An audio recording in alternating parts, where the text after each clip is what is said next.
Hello दोस्तों, नमस्कार। कैसे हैं आप सभी? आई होप कि आप सभी भी बहुत ही अच्छे होंगे। जैसे जैसे प्रेगनेंसी का टाइम आगे बढ़ता है, बॉडी में बहुत सारे चेंजेस, बहुत सारे बदलाव भी नज़र आते हैं। आज हम बात करने वाले हैं प्रेगनेंसी में योनि में दर्द, खुजली या फिर दोस्तों भारीपन जैसा लगना, चुभन जैसा रहना प्रेगनेंसी के 7वें, 8वें, 9वें महीने में क्यों होता है।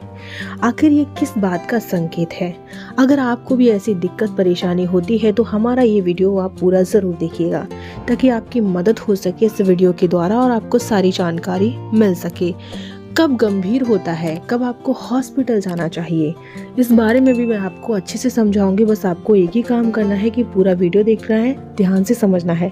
तो चलिए फटाफट से वीडियो को शुरू करते हैं। वीडियो को लाइक नहीं किया है तो कर लेना। इसी तरह की और वीडियो देखने के लिए फॉलो ज़रूर कर लें। और हाँ, कुछ पूछना चाहती हैं तो कमेंट करना बिल्कुल ना भूलें।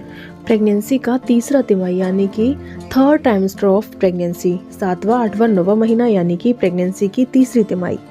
जैसे ही आपका कदम प्रेगनेंसी के तीसरी तिमाही में पड़ता है तो बॉडी में बहुत सारे चेंजेस, बहुत सारे बदलाव भी देखने को मिलते हैं। अब प्रेगनेंसी के 7वें, 8वें, 9वें महीने में कुछ महिलाओं को बार बार यूरिन आने की दिक्कत भी हो जाती है और निचले हिस्से में यानी कि प्राइवेट पार्ट में बहुत ज़्यादा चुभन जैसा भी लगता है, बहुत ज़्यादा भारीपन जैसा भी लगता है और कभी कभी खुजली भी होने लगती है।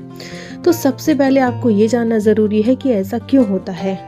दरअसल दोस्तों, 7वें महीने में, 8वें महीने में, 9वें महीने में जो बच्चे होते हैं गर्भ के अंदर, वो अपनी पोजीशन को बदल देते हैं, यानी कि चेंज करने लगते हैं। भाई उन्हें बाहर भी तो आना है, तो वो धीरे धीरे अपनी पोजीशन बदलने लगते हैं, यानी कि हेड डाउन पोजीशन में आते हैं। सिर उनका धीरे धीरे निचले हिस्से में आने लगता है, जिसकी वजह से आपको पता ही है कि बच्चे का सिर जब धीरे धीरे नीचे आता है, प्राइवेट पार्ट की तरफ आता है, तो बहुत ज़्यादा प्राइवेट पार्ट पर प्रेशर पड़ता है, बहुत ज़्यादा दबाव पड़ता है। वहाँ की जो मांसपेशियाँ होती हैं उन पर बहुत ज़्यादा दबाव पड़ने की वजह से दर्द होना शुरू हो जाता है। तो बच्चे की पोजीशन निचले हिस्से में आती है, यानी कि बच्चा जब सिफेलिक पोजीशन या फिर बर्टेक्स पोजीशन में शिफ्ट होता है तो निचले हिस्से पर बहुत ज़्यादा प्रेशर पड़ता है और आपको दर्द होने की समस्या हो सकती है।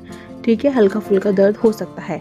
अब जब डिलीवरी में कुछ ही टाइम रह जाता है, मान लीजिए 1 हफ्ता बचा है, 1-2 हफ्ते बचे हैं या फिर कुछ ही दिन बचे हैं, तो आपको प्राइवेट पार्ट में ज़्यादा दर्द हो सकता है, क्योंकि भाई बच्चा जो है वो नीचे खिसक रहा है और आपकी डिलीवरी का टाइम बहुत ज़्यादा नज़दीक है, इसलिए बहुत ज़्यादा चुभन जैसा भी लग सकता है, दर्द भी हो सकता है, उठने बैठने चलने फिरने में भी आपको परेशानी हो सकती है।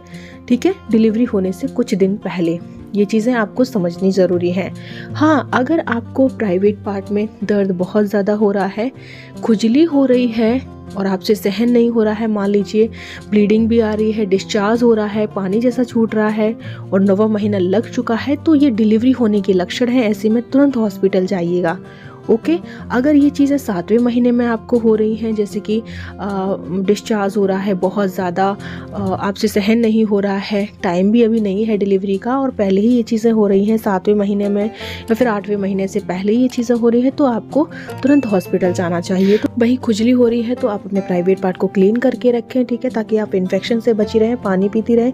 जब भी यूरिन पास करने जाएँ तो आप वाटर से क्लीन ज़रूर करें, ताकि आपको खुजली जैसी समस्याएँ हैं वो ना हो। ठीक है, और दिक्कत होने पर तुरंत हॉस्पिटल जाइएगा, बिल्कुल भी देरी मत कीजिएगा।